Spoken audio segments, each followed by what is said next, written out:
Brenda. This is PolyHub Challenge. This is my project, Manufacturing Potential.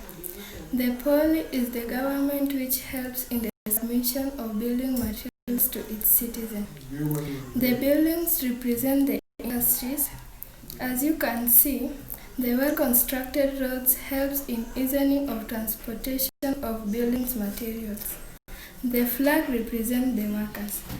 The government should increase people's economic productivity for better development of industries. The government should also employ more workers to ease the work in industries. Now, make the policy move and see how it submit the building materials to its citizens. Thank you.